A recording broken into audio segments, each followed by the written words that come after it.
Aí eu quero fazer uma reflexão com vocês. Ele pagou R$3.000 nesse mês, ele teve uma surpresa, esse provedor, né? Ele acordou, ele chegou lá no final do mês, chegou uma fatura na caixa de e-mail dele lá de R$3.000.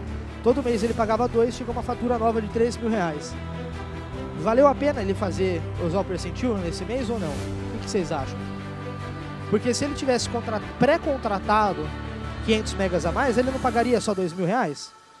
Então não valeu a pena, né? Porque nesse mês ele pagou 3 mil. Se ele tivesse contratado os 500 megas já antecipadamente, ele pagaria 2, correto ou não? Isso. O que vocês acham? Vamos fazer uma conta? Se eu tivesse esses 500 megas contratados de forma fixa por mês, ele não estava usando o percentil. Ele contratou a mais 500 megas. Todo mês ele paga por esses 500 megas e ele tem um contrato de 1 ano. Quanto que ele vai pagar no final do ano? Multiplica 12 por 2 e o valor que ele vai pagar no final do ano são R$24.000. Então, se ele não tivesse usado o percentil, se ele tivesse contratado de forma fixa os 500 megas, ele iria pagar no final do ano R$24.000 em vez de 3. Ele teve uma economia de R$21.000 nesse ano. Vocês entendem por que o percentil deu para entender por que o percentil faz sentido? Isso é uma conta clara para vocês? A gente está comparando uma despesa surpresa, e aí eu coloquei entre aspas aqui, porque é uma surpresa de fato, mas é um tipo de surpresa que a gente tem que contar. É uma coisa que a gente deve considerar como um risco do negócio. E na verdade não é nem como um risco, é como uma possibilidade. Se você tem a possibilidade de ter percentil de pagar um mês ou outro por uma surpresa, você consegue no final do ano ter uma economia de R$21.000, tá? Eu fiz aqui esse cálculo para mostrar para vocês, novamente uma tabelinha, e o que eu tenho nessa tabela aqui?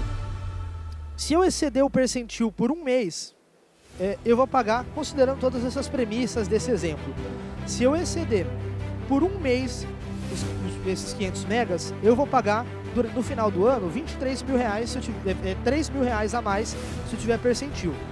Se em vez de eu contratar percentil, eu contratar o valor fixo de 500 megas, o valor que eu vou pagar é de R$24.000.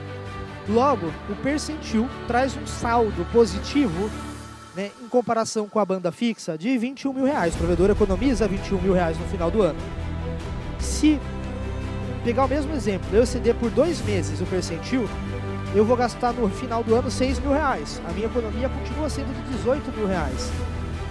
E esse cenário de economia, ele se repete. Se eu exceder por 3, por 4, por 5, por 6, por 7 meses, eu tenho uma economia. Tudo que está em verde na última coluna é a economia do percentil em comparação à banda larga, à banda contratada fixa. Quando que deixa de valer a pena? Nesse caso, nesse exemplo aqui, só no 8º mês. Se no 8º mês, se eu exceder por 8 meses, aí eu não vou nem perder nem ganhar, eu vou empatar. Eu vou ter um saldo de 0, né? Eu não vou ter um saldo nem positivo nem negativo. Aí se eu exceder por 9 meses nesse caso, aí sim já não vale mais a pena. Aí o ideal é que você renegocie e contrate uma banda, faça um upgrade, contrate um link maior, porque senão você vai ficar no prejuízo. Tranquilo até aqui? Deu para ver como faz sentido? Fique à vontade. Essa era a minha pergunta, justamente isso. Normalmente, quando tu faz um contrato, por exemplo, de 12 ou 24 meses, com 95%, mas se por uma característica específica, eu já sei que do 4º ou 5º mês eu vou usar, eu já sei que eu vou exceder, normalmente eles aceitam renegociar o contrato e eu já mudar isso, ou eu tenho que esperar os 12 meses e depois renegociar isso numa outra forma, numa banda maior, por exemplo? Então a pergunta é se você vendo que vai exceder, se eles aceitam renegociar no meio do contrato?